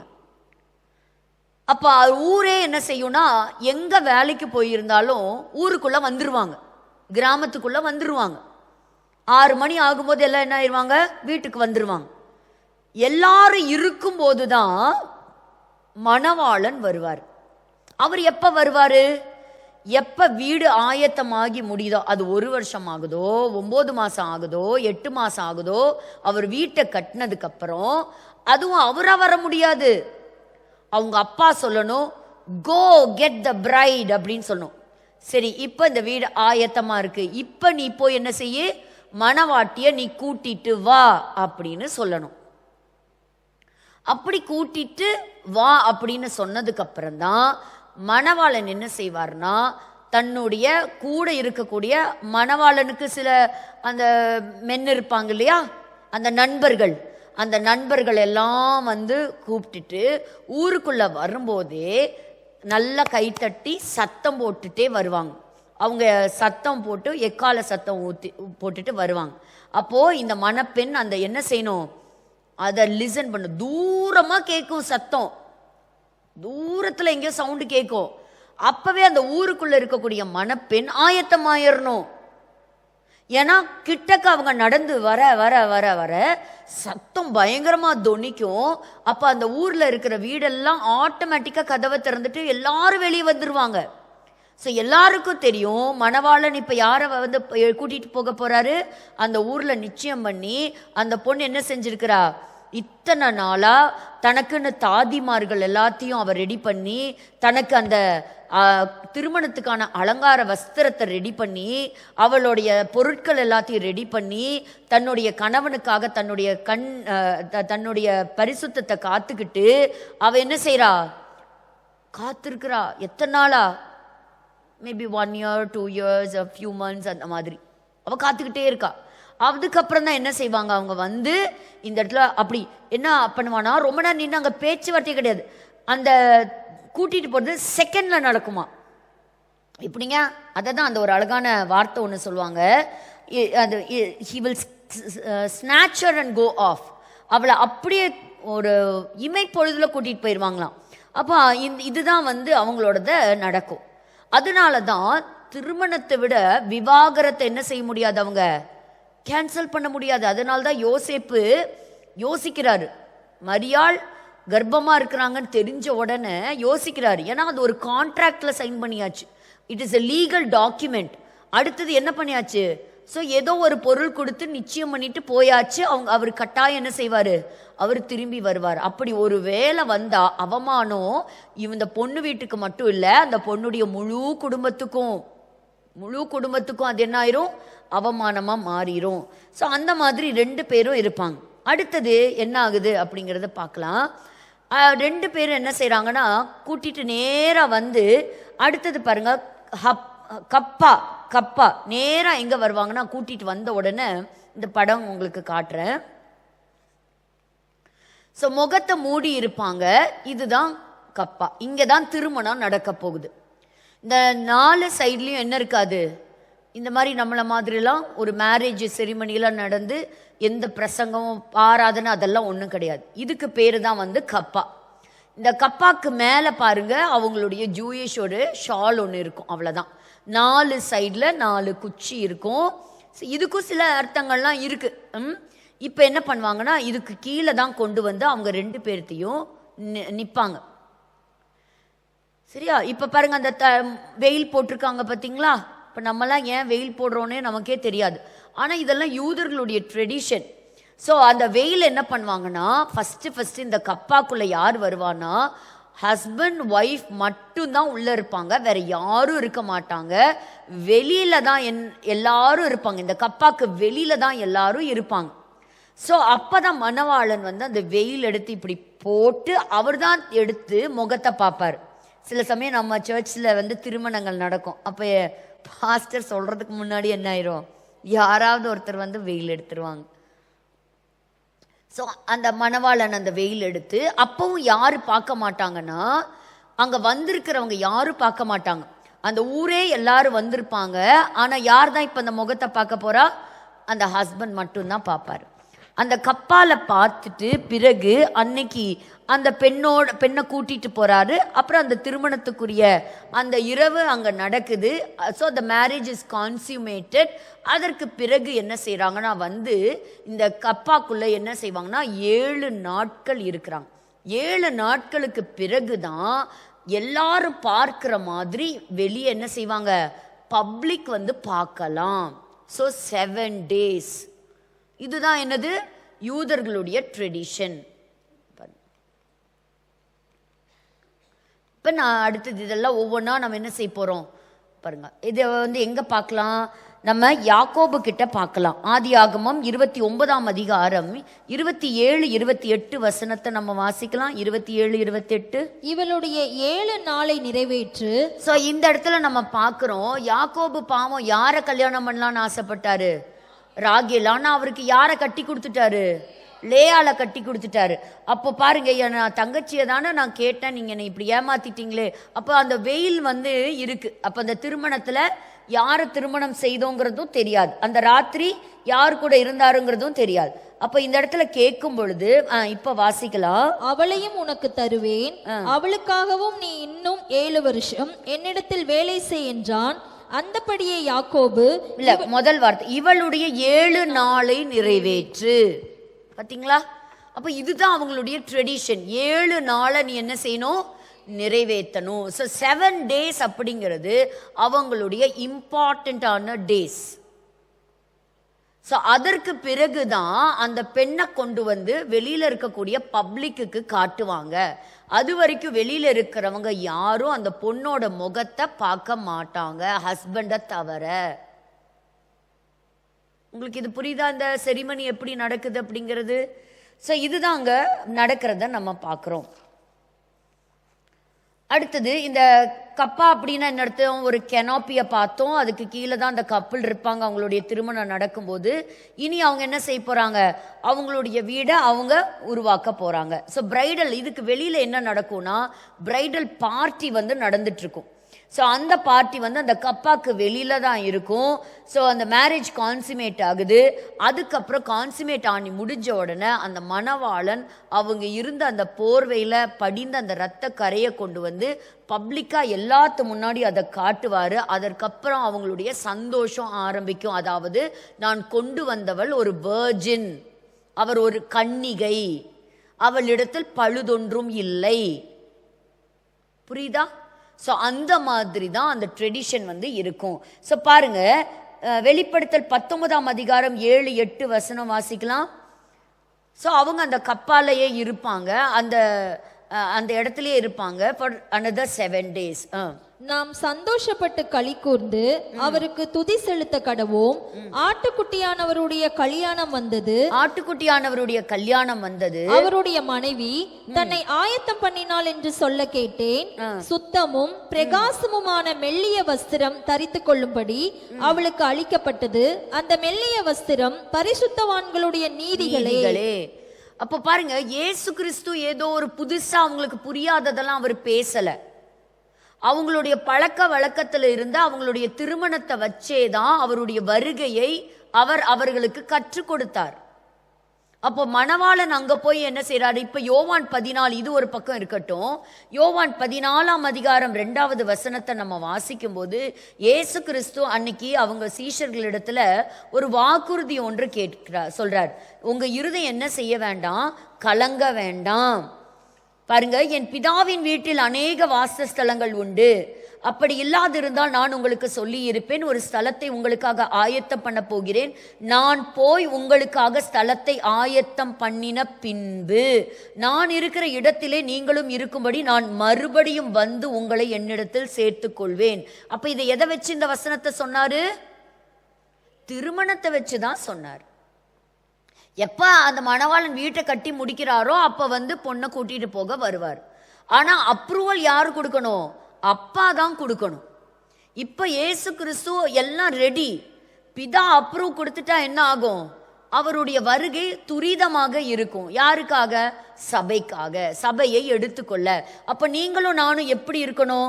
ஆட்டுக்குட்டியானவருடைய கல்யாணம் வந்துருச்சே, மனைவி தன்னை ஆயத்தம் பண்ணினாள். அப்போ அவ எப்படி இருக்கணும்? அலர்ட்டா இருக்கணும். அந்த தூரத்திலேயே வந்து அவங்க எல்லாம் சந்தோஷமா சத்தம் போட்டுட்டு வர்ற சத்தத்தை கேட்கும் போதே என் மணவாளன் வந்து விட்டார் அப்படின்னு அவ அலர்ட்டா இருக்கணும்.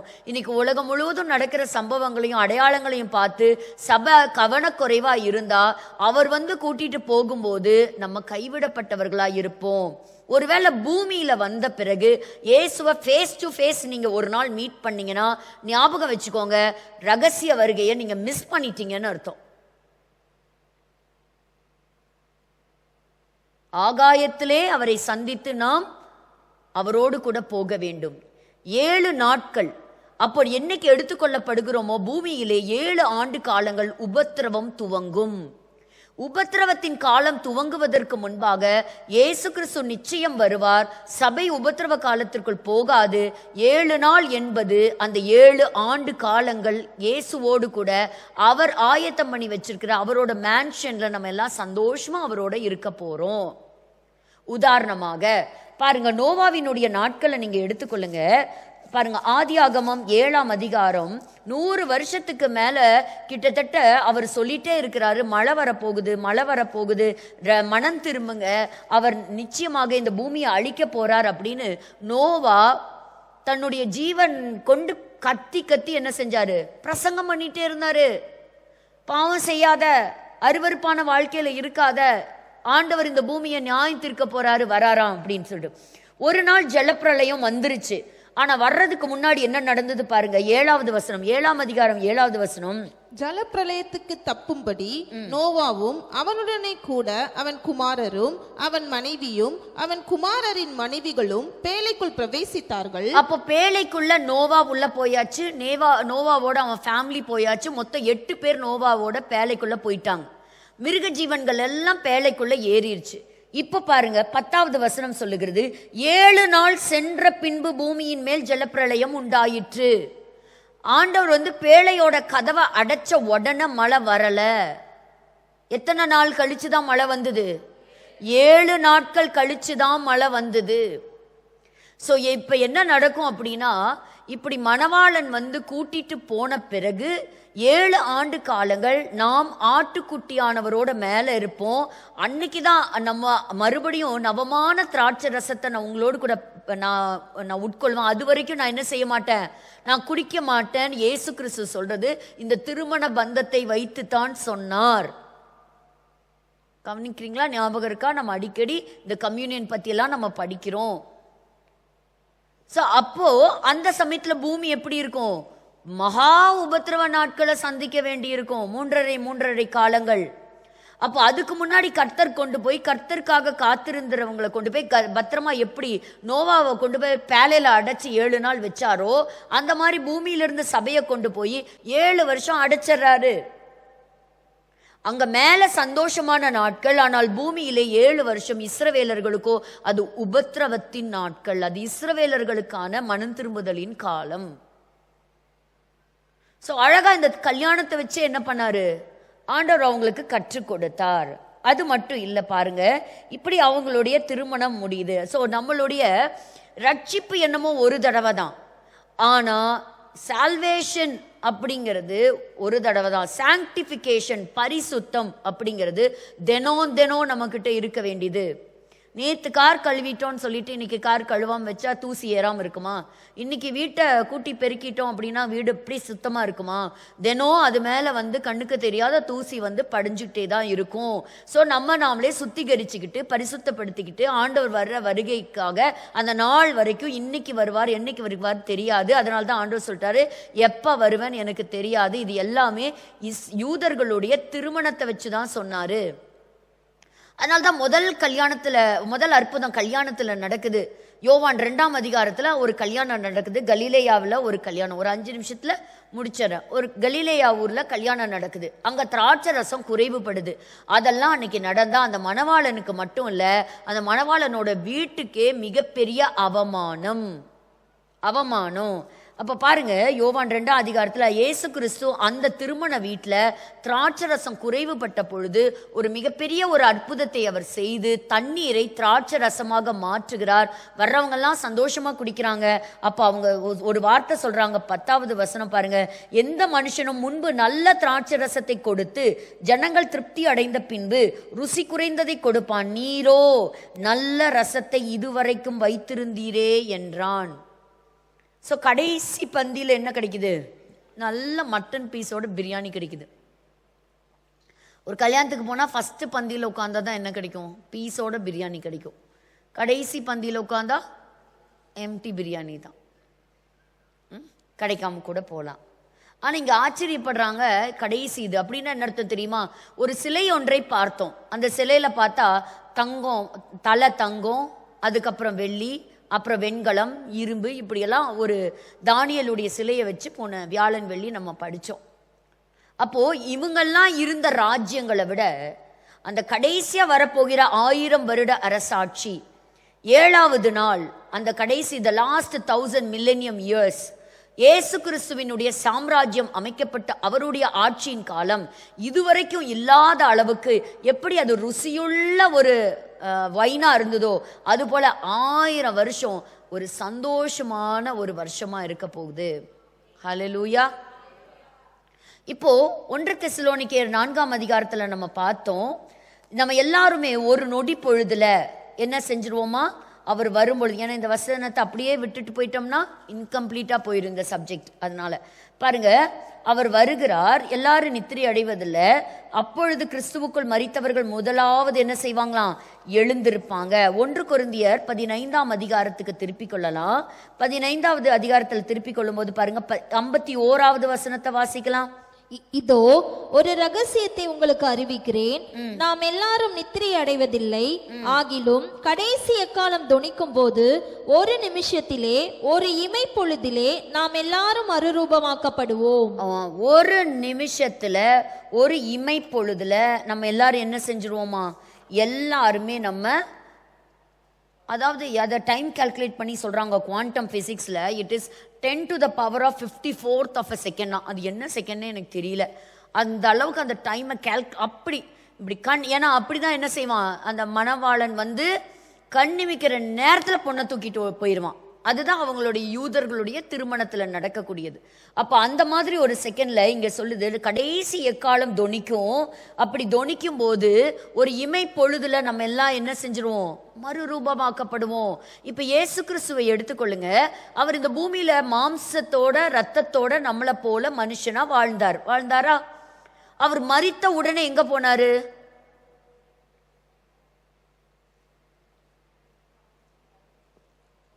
எங்க போனாரு? பரலோகத்துக்கு போயிட்டாரா? எங்க போனார்? பூமியின் ஆழத்துல போய் நோவாவின் காலத்துல இருக்கிறவங்களுக்கு பிரசங்கித்தாரா இல்லையா? அப்ப நம்ம பார்க்கிறோம், அப்ப அவர் என்ன செஞ்சாரு? மாம்சத்திலிருந்து ஒரு ஆவிக்குள்ளா மாறினார். From the natural body to the heavenly body அவரோடது டிரான்ஸ்ஃபர்மேஷன் நடந்தது. என்ன கவனிங்க, இப்பதான் நான் மறுரூபம்னா என்னன்னு சொல்ல போறேன். அப்போ அவர் மாம்சத்துல இப்ப என்ன மாதிரி நம்மள மாதிரி தான் இந்த பூமியில இருந்தார். அவர் மரித்தார். மரித்த பிறகு அவர் இமீடியட்டா ஆவிக்குள்ளாகி அவர் என்ன செஞ்சார்? அந்த ஹெவன்லி பாடி. இப்ப தேவதூதர்களுக்கெல்லாம் நம்மளை போற சரீரம் இருக்கா? இல்ல. வசனம் சொல்லுது இல்லையா, அவங்க நம்மள மாதிரி இல்ல, தே ஆர் இன் ஸ்பிரிட். அப்ப பாருங்க, அப்படி இயேசு கிறிஸ்து இருந்தார். ஆனா 3 நாளைக்கு பிறகு உயிர்த்தெழுந்த பிறகு அவர் காட்சி அளித்தாரா? வேற மாதிரி மாறிட்டாரா? இல்ல, அதே ரூபத்தில் தான் இருந்தாரு. ஆனா இப்ப சாப்பிட்டாரா? அவங்களோட வாசம் பண்ணாரா? ஆமா, எல்லாமே நடந்தது அந்த 40 நாட்கள். அப்ப பாருங்க, திடீர்னு ஆனா ஒரு பூட்டப்பட்ட வீட்டுக்குள்ள வந்தாரா? வந்தார்.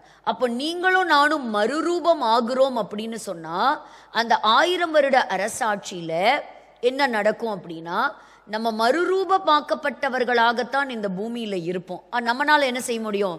சரி, இன்னைக்கு இந்தியாவில் இருக்க, நான் வேணா ஒரு 8 ஜெருசலேம் போயிட்டு வந்துடுறேன் அப்படின்னு சொல்லிட்டு என்ன செய்யலாம்? என்னால ஜெருசலேம் போயிட்டு வர முடியும். இயேசு கிறிஸ்து அந்த சமயத்துல இருந்தது மறுரூபமாக்கப்பட்ட சரீரத்துல அவர் இருந்தார். எல்லாரால ஐடென்டிஃபை பண்ண முடியல.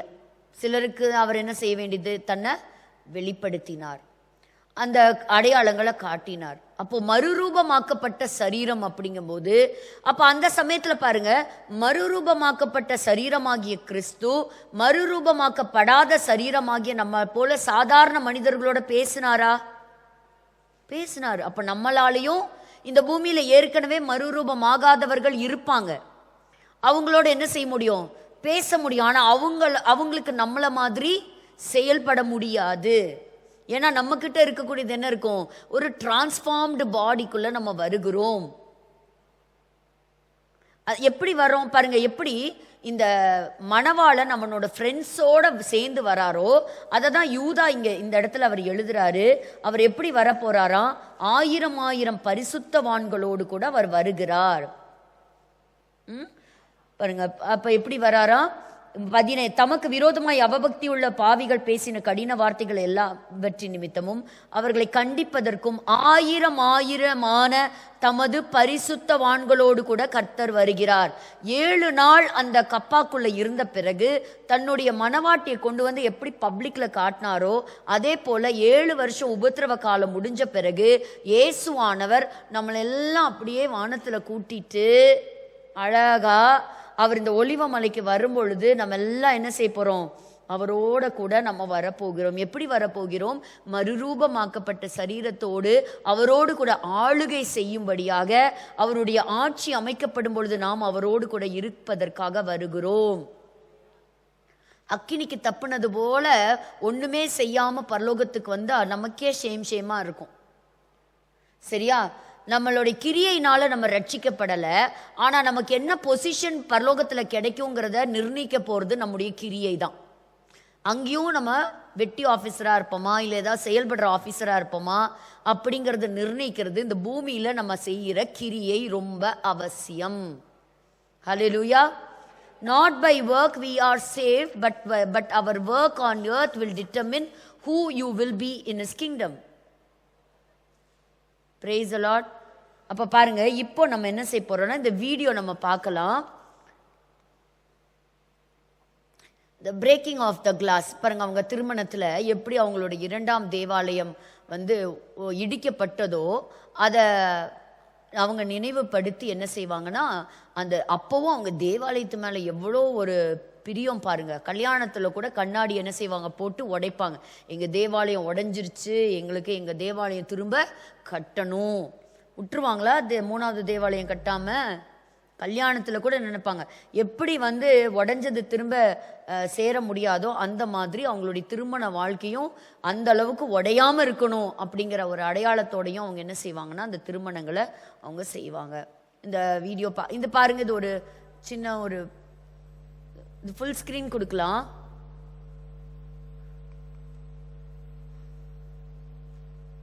When the time of waiting finally came to an end, nothing was announced in இப்படிதான் மணவாளன் அந்த advance. ஊருக்குள்ள வராரு. The groom did not நடுராத்திரி warn, did not set an hour, did not send messengers.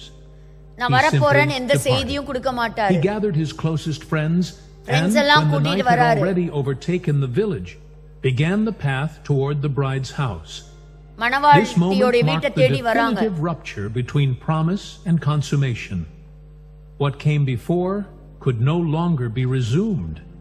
So The யாரை தேடி procession வராரு? advanced through the narrow streets with lit மணவாட்டியை தேடி torches. வராரு. The flickering light drew Engagement unstable முடிஞ்சிருச்சு. shadows on the stone walls, while the sound of footsteps echoed on the uneven ground.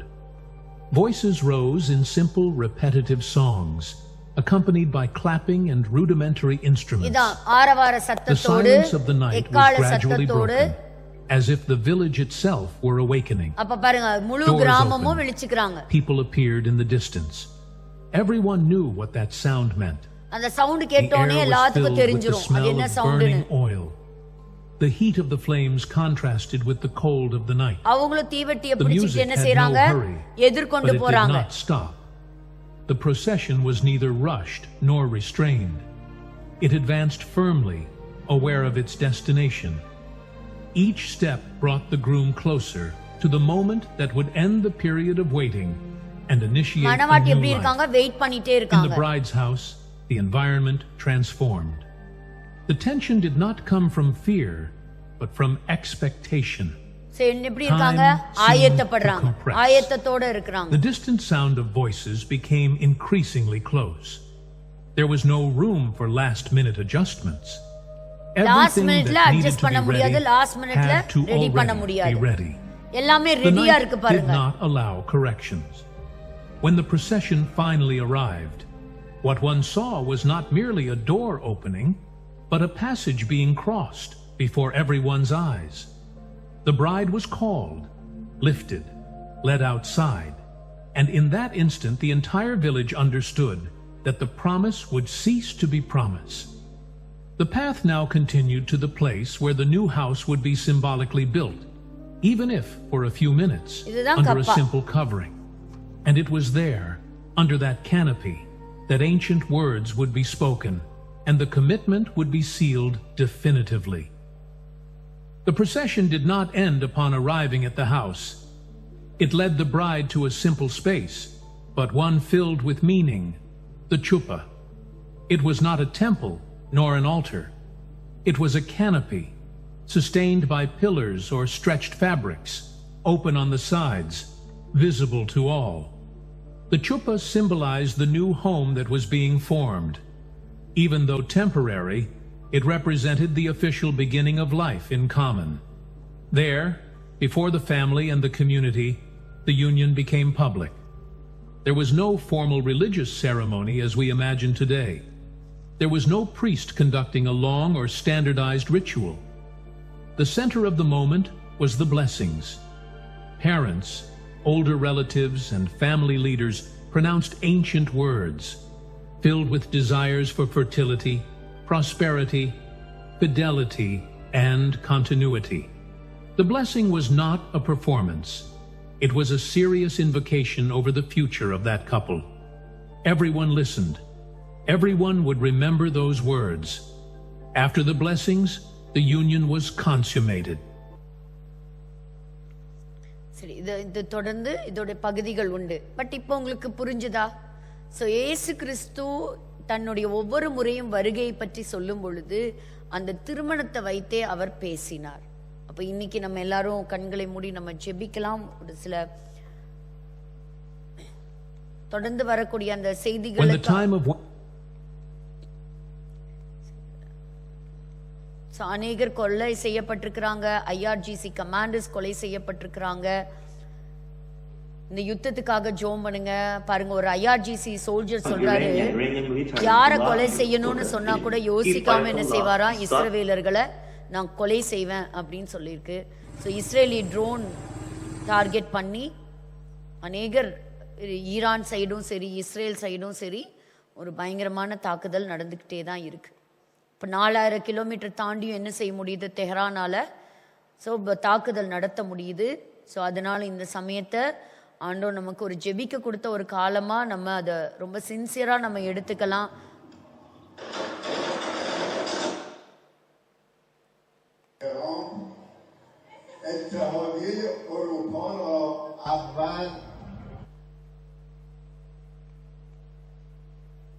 சில intelligent agents அந்த மாதிரி இருக்கக்கூடிய முக்கியமான சில தலைவர்களையும் அவங்க சேர்க்காங்க. ஸோ ஸோ இதுதான் அந்த ஸ்ட்ரெயிட் ஆஃப் ஹார்முஸ்க்காக நீங்கள் ஜோம் பண்ணுங்க. இந்த பகுதிகளில் நமக்கு கப்பல் போகணும். அப்போ தான் நம்மளுடைய வியாபார கப்பல்கள் ஆயிலாக இருக்கட்டும், கேஸாக இருக்கட்டும், வர்றதுக்கான பாதை அடைக்கப்பட்டிருக்குது. அதனால் அதற்காக நம்ம ஜோம் பண்ணலாம். இது வரைக்கும் இந்திய தேசத்தில் அந்த அளவுக்கு தட்டுப்பாடு இல்லை அப்படின்னாலும் உலகம் முழுவதுமே ஒரு மிகப்பெரிய ஒரு தாக்குதல் இருந்துகிட்டே தான் இருக்குது. ஸோ கத்தார், அதே போல் குவைத், பாருங்கள் எல்லா பக்கம் அந்த ஆயில், முக்கியமான ஆயில் நிறுவனங்கள் எல்லாம் தாக்கி அழிச்சிருக்கிறாங்க. மிகப்பெரிய மலைப்பகுதிகளில், வனாந்திர பகுதிகளில் எல்லாம் அந்த ஆயுதங்களை அவங்க தேக்கி வச்சிருக்கிறாங்க.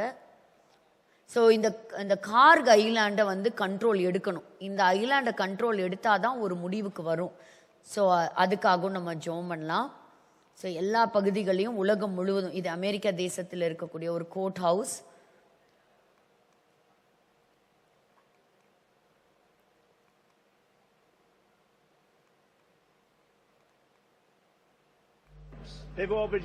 ஸோ ஒரு பேச்சுவார்த்தை நல்லபடியா முடியணும். 5 நாளைக்கு இந்த யுத்தம் வந்து ஒதுக்கி வைக்கப்பட்டிருக்கிறது.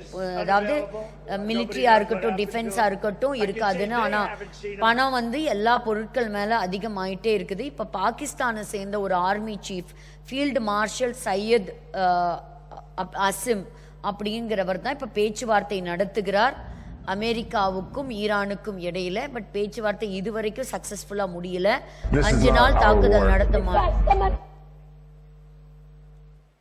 சரி, நம்ம எல்லாரும் எழும்பி நம்ம கண்களை மூடி நம்ம ஜெபிக்கலாம். ஒரு பக்கத்துல யுத்தத்தினுடைய தாக்குதல் அதிகமா இருக்கிறத பாக்குறோம், சேதங்கள் அதிகமா இருக்குங்கிறத நம்ம பாக்குறோம். அதே சமயத்துல ஆண்டவருடைய வருகை மிக மிக நெருக்கமா இருக்குது அப்படிங்கிறத நம்ம பாக்குறோம்.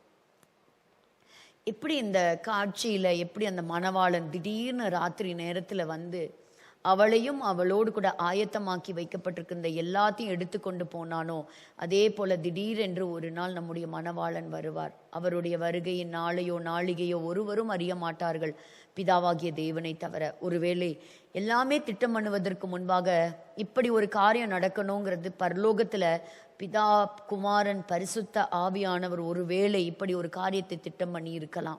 இன்னைக்கு இந்த ரகசியத்தை கர்த்தர் வெளிப்படுத்தி இருக்கிறார். நம்ம எல்லா கண்களை மூடி நம்ம எந்த அளவுக்கு ஆயத்தமா இருக்கிறோங்கிறத சிந்தித்து பார்க்கலாம். அவர் வரும்பொழுது கரையற்றவர்களாக, குற்றமற்றவர்களாக, ஆயத்தத்தோடு நம்ம காணப்படணுமே. அவருடைய வருகைக்கான எல்லா காரியங்களும் வேகமாய் நிறைவேறி கொண்டு வருகிறது. ஹல்லேலூயா. நம்ம எல்லாரும் கண்களை மூடி ஒரு நிமிஷம் கூட ஆராய்ந்து பார்க்கலாம். இந்த பேதுருக்கு எழுதிய நிருபங்கள்லாம் நீங்க வாசித்து பாருங்க. அவர் வரும் பொழுது கரையற்றவர்களாக, பிழை இல்லாதவர்களாக, சமாதானத்தோட அவருடைய சந்நிதியில் காணப்பட வேண்டும். இன்னைக்கு இந்த உலகம் எத்தனையோ விதமான தவறான உபதேசங்கள், கள்ள உபதேசங்கள், மாய்மாலமான உபதேசங்கள், வஞ்சிக்கக்கூடிய உபதேசங்கள், அதெல்லாம் நம்மளை காப்பாத்தாது. வசனம் என்ன சொல்லப்பட்டிருக்கோ அந்த வசனத்தின்படி வாழும் பொழுதுதான் ஆண்டவர் அந்த மணவாட்டியை அழைத்து செல்வார். ஆண்டவரே, உம்முடைய வருகை சமீபமாய் இருக்கிறது தகப்பனே. உம்முடைய நாள் சீக்கிரமாய் வரும்படி மிகுந்த ஆவலோடே காத்திருங்கள் என்ற வார்த்தையின்படி காத்திருக்கிறவர்களுக்காக மீண்டும் ஒரு விசை நீர் வருவீரப்பா. உம்முடைய வருகைக்கு நாங்கள் ஆயத்தப்பட வேண்டும். கரைத்திரையற்றவர்களாக ஆண்டவரே, உமக்கென்று ஒப்புவிக்கப்பட்ட கன்னிகைகளாக நாங்கள் இருக்கிறோம். ராஜா, உம்மை காணத்தக்கதாக, உம்மோடு கூட நாங்களும் எடுத்து செல்லப்படத்தக்கதாக ஆண்டவரே, எங்கள் பூமியின் வாழ்க்கை உம்முடைய பார்வைக்கு முன்பாக பரிசுத்தமாய் காணப்படட்டும். எல்லா பரிசுத்த குலைச்சலும் எங்களை விட்டு எடுத்து போடுங்கப்பா. எங்களை முற்றிலும் தாழ்த்துகிறோம், ஒப்பு கொடுக்கிறோம். வந்த ஒவ்வொருவரையும், இணைந்த ஒவ்வொருவரையும் ஆசீர்வதிங்க ஆண்டவரே. இந்த செஷனுக்காக உழைத்த பிள்ளைகளையும் கர்த்தர் ஆசீர்வதிப்பீராகப்பா. தொடர்ந்து எங்களை பலப்படுத்தி நடத்துங்க. கர்த்தருக்கு சித்தமானால் மீண்டும் நாங்கள் கூடியதை கற்றுக்கொள்ள எங்களுக்கு கிருபை தாங்க. இயேசு கிறிஸ்துவின் மூலம் ஜெபிக்கிறோம் எங்கள் ஜீவனுள்ள நல்ல பிதாவே, ஆமேன், ஆமேன். எல்லாரும் சேர்ந்து சொல்லலாம். என் ஆத்துமாவே கர்த்தரை ஸ்தோத்திரி, முழுமே பரிசுத்த நாமத்தை ஸ்தோத்திரி. என் ஆத்துமாவே கர்த்தரை ஸ்தோத்திரி, கர்த்தர் செய்த சகல உபகாரங்களையும் மறவாதே. ஆமேன்.